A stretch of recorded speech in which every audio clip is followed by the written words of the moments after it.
being aware that I'm walking around and people recognize me as either Arab or Muslim, that I was like, oh, okay, this is just something that I have to deal with for the rest of my life.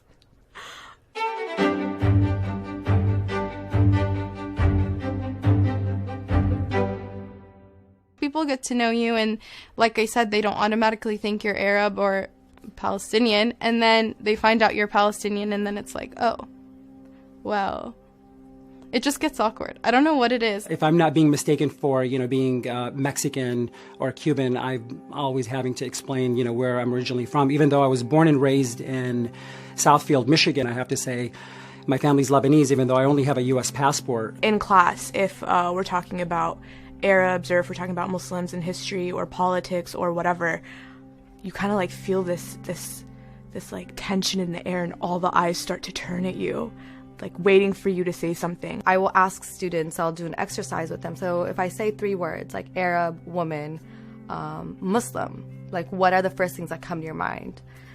And they'll say things like oppressed, backward, veil. Everything about my identity is inherently politicized. Being a woman, being Arab, and being Muslim, like those are 3 very complex identities. One time we were at the airport, my dad, he has a very Arab sounding name, and in addition to that, he's way darker than I am. So instantly, people were a bit more on alert, and it was kind of especially interesting because, we're both Arab, we're both from Syria, he's literally my dad, the same family, but just like that instant, they felt threatened by him, even though me and him are practically the same person. A driver. It's like 4 or 5 months ago, like when I was talking about that I came here and I love writing, and as an Arab, you're not in the right place. That's what I understand from the way he was talking to me. If I'm an Arab, I don't have the right to say my what I think about.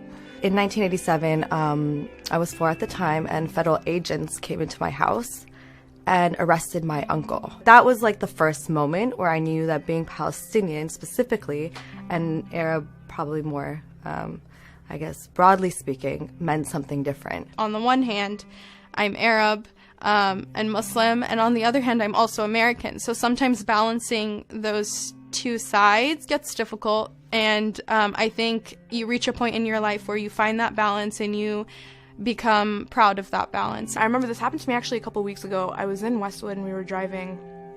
We needed to park somewhere, and we asked this one lady who was stopped. She had her car lights on, like she was gonna reverse out essentially.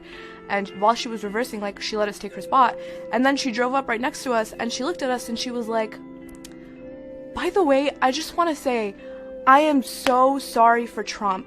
Like, I'm so sorry." But I was like, "Aw, that's cute. Like, that doesn't really happen often. Arabs and Muslims, we don't hate all white people just because y'all have Trump." Like,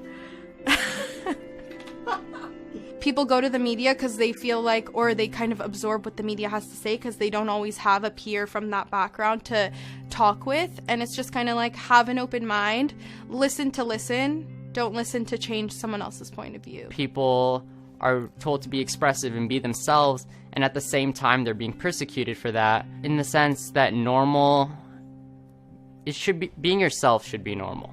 And I think that's what we should strive for.